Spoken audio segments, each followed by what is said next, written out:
फयाज अहमद फैजी लेखक, अनुवादक, स्तंभकार, media panelist, सामाजिक कार्यकर्ता और पेशे से चिकित्सक हैं। आज वे हिंदुस्तानी मुसलमानों में जात पात की तकसीम की हकीकत से पर्दा उठाने के लिए हमारे साथ हैं। वे पासमानदा मुसलमानों के सामाजिक दर्जे पर कुछ रोशनी डालेंगे और साथ ही इस जात पात की तकसीम की वजूहात पर भी बात करेंगे। वह दलित मुसलमानों या पासमानदा मुसलमानों की बेहतरी के लिए कुछ इकदाम भी तजवीज़ करेंगे। पासमानदा मुसलमानों का सामाजिक दर्जा क्या है?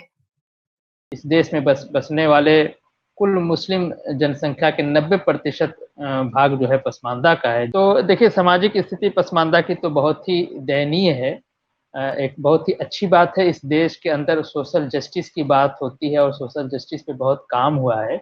लेकिन मुस्लिम समाज चूंकि अशराफ वर्ग जो है, जो स्वघोषित विदेशी है, खुद को विदेशी कहता है, वो मुस्लिम समाज को लीड करता है और उसने एक सर्किल बना रखी। उस सर्किल के अंदर जो है, जो देशज पसमानदा है, जो भारतीय मूल के जो मुसलमान हैं, जो कालांतर में किन्हीं कारणों से कन्वर्टेड हुए थे, उस देश मतांतर करके मुस्लिम धर्मावलंबी हुए थे, उन तक सोशल जस्टिस या और भी जो भारत के जो देश आज़ाद होने के बाद जो संविधान के तहत देश चला, उसमें जो डाउन टूडन लोगों को अपलिफ्ट करने की बात थी, तो उसमें वो बहुत पिछड़ा सा रह गया और इसके लिए सीधा सीधा जो मुस्लिम समाज को लीड करता है अशराफ वर्ग जिम्मेदार है, वो इसका कसूरवार है। और इसीलिए हम लोग हमेशा हमारे आंदोलन की तरफ से भी और मेरी तरफ से भी, मैं व्यक्तिगत रूप से भी कहता रहता हूँ कि हम डायरेक्ट संविधान द्वारा रूल होना चाहते हैं। हम मुस्लिम पर्सनल लॉ बोर्ड या कोई भी अशराफी संगठन के द्वारा ट्रीट नहीं होना चाहते हैं। मेरा एक और भी स्टेटमेंट है कि इस देश से तो मुगलों की सत्ता समाप्त हो गई, लेकिन अभी भी जो देशज भारतीय मुसलमान जिनको हम पसमानदा कहते हैं, उनके ऊपर मुगलों की सत्ता बरकरार है। इस वजह से दयनीय स्थिति, हमारी जो सामाजिक स्थिति बहुत ही दयनीय है और ये एक दूसरे का रेसिप्रोकल है। अगर अशराफ के हालात बहुत अच्छे हैं इस देश के अंदर, जो अशराफ मुसलमान शेख सैयद ये जो वर्ग है, जो शासक वर्ग है मुसलमानों का, तो एकदम पसमानदा की हालत दयनीय होगी। जितनी ज़्यादा पसमानदा देशज भारतीय मुसलमानों की हालत दयनीय होगी, अशराफ की हालत उतनी ही अच्छी होगी। इसलिए अशराफ हमेशा मुस्लिम सांप्रदायिकता का खेल करता है और इस तरह की उसका एक ताना बाना है, जिसकी वजह से पसमानदा समाज डाउन टोडन रहता है और दबा रहता है। तो हिंदू इलाकों में रहने वाले जो, जब मैं हिंदू कहता हूँ तो भारतीय संविधान में जो हिंदू की डिफिनीशन है, मैं उसके अकॉर्डिंग कहता हूँ, चाहे वो सवर्ण हो, चाहे पिछड़ा हो, चाहे दलित हो। तो उस इलाके में रहने वाला, आप सच्चर कमेटी की रिपोर्ट पढ़ेंगे, चैप्टर नंबर 10 में एकदम साफ लिखा हुआ है, बिल्कुल सामाजिक स्थिति का ढंग से वर्णन है कि जो अर्जाल और अजलाफ, जिनको हम जोड़ के पसमानदा कहते हैं अदर देन अशराफ, उनके हालात बहुत खराब हैं। ओवरऑल हमारी स्थिति बहुत दयनीय है। लेकिन हिंदू इलाके में रहने वाला पसमानदा की स्थिति सामाजिक, आर्थिक, शैक्षिक, उन इलाकों में रहने वाले पसमानदा के, जो अशराफ डोमिनेटेड एरिया है, जहाँ पे अशराफ राजा नवाब जमींदार रहा है, या इस वक्त मौजूदा दौर में जो, जिसे आप कह लीजिए एमएलए एमपी रहा है, या उसके जो प्रभावी क्षेत्र है जहाँ अशराफ अपना प्रभाव रखता है, वहाँ के पसमानदा की हालत बहुत ज़्यादा खराब है। हिंदू इलाकों में रहने वाले पसमानदा की हालत पहले से कुछ बेटर हुई है। आप अशराफ के इलाके के पसमानदा देखेंगे, वो न सिर्फ मानसिक रूप से, शारीरिक रूप से, हर तरह के उनके अंदर आपको बिल्कुल एक गुलाम की तरह की प्रवृत्ति दिखाई देगी। लेकिन जो हिंदू इलाके में पसमानदा रहता है, वो उसकी स्थिति उनसे कुछ बेहतर है। क्या पसमानदा मुसलमानों के साथ ये इम्तियाजी सलूक इस्लाम में जायज है?